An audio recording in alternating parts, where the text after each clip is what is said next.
It takes a village. Absolutely. How do you find your village? Who's your village? Well, I am blessed enough. I grew up in LA. Yeah. And I live in LA. So I have a lot of sisters, like close sisters that are my support system here. Yeah. My family is here. My parents are here.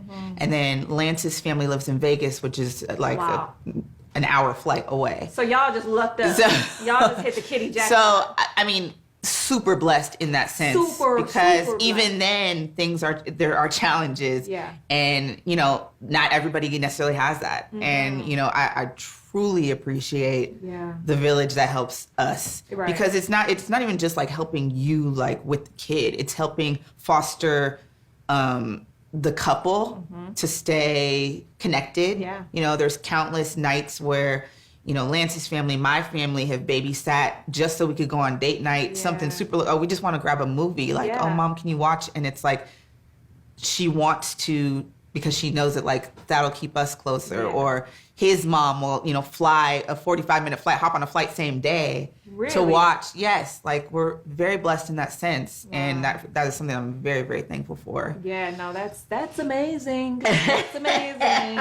Us little people over here who, you know, don't necessarily have their entire both families accessible. Right. I have a lot of friends that have family out of town and don't have those same options. Right. You know? Do you think it's important? You spoke about how you have your sister village, right? Like how you have tons of sisters because you've been raised here and this is where all your friends are located. Right. You think it's important to have that as a mom?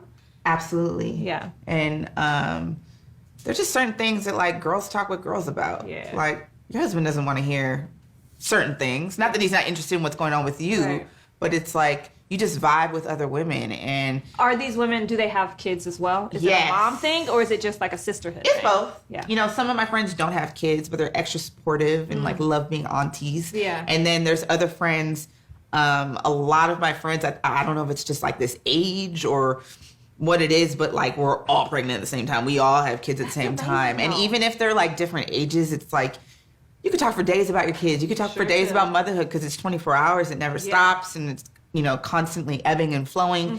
And I love talking about it with my friends. This is interesting you say, okay, because you said you have friends that have kids and they're super supportive and know what you're going through. And you have friends that don't have kids and they're still super supportive. Right.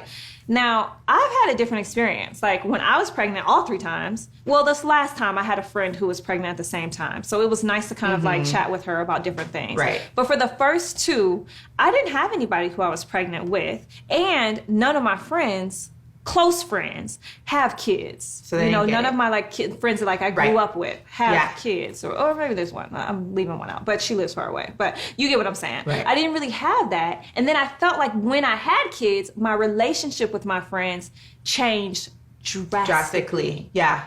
Like drastically. Yeah. Did you I would say I personally have less friends that don't have kids at this point. But like the majority have kids. But absolutely. It is just...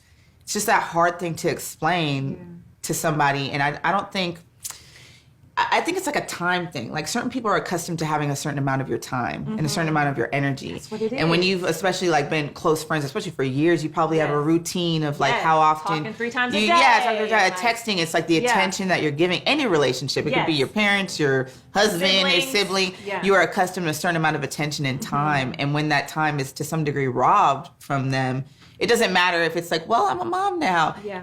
They still, I think, feel that feeling, and it depends on really the person. Like some people are able to, I think, push through that and maybe assume a new role. Right. Because maybe you used to be the friend that, you know, constantly hit that friend up. Maybe that used to be your role and they're kind of used to receiving. Right. But if you have a friend that's willing to step up and be like, look, now it's my time, my turn to reach out to you. You might not be calling me or texting me every day because you're changing diapers. Exactly. Maybe I will now do that, but not everybody does that. Exactly. So whose responsibility is it? Is it ours as mothers? Is it theirs to change? Is it a mutual thing that has to kind of... I kind of think I would say the majority, it's both in any relationship. Yeah. I have friends who I feel like they've noticed a strain in certain friendships, but I've also noticed that they make maybe zero effort in the friendship, even though, and use the parent thing as the excuse. Oh. And it is an excuse, and it's a valid one. Yeah. But I also have friends who carve out time. It's just sort of like the way you choose to prioritize. And everybody has different situations. Not everybody has the luxury of being able to, give their time to everybody. But True. Or like a support system that allows you to have a social life, for instance. But I do feel like the friend who does not have kids, you need to look at it as like, I have a friend in need. I have a friend who needs my support in a different way. Right. And you kind of do need to step up on your end. Did you find that becoming a mother, you met other mothers then became friends? Absolutely. So many. Yeah. So many. I found that too. And it's like you hear about it, but until it happens to you, you don't realize how much you talk about your kids. Totally. And want to absorb and learn more information. And I feel like my kids have got me more friends. Oh, absolutely. Than I got on my own. Right, because as an adult, what do you go on dates with other women? Exactly. Like you don't. I'm not walking up to another girl and be like, hey, you want to be friends? Yeah, we should go dinner. Let's hang out. Never met you. No, you Exactly. don't at all. But once kids you become friends with other kids, got that common tie, and then we met through our kid. And then it's you sort look of cool. Right. And you look cool. Right. You look normal. You look normal. Exactly. And then you kind of create that bond. Right. I feel like that's where I've gotten my mom tribe from. Absolutely.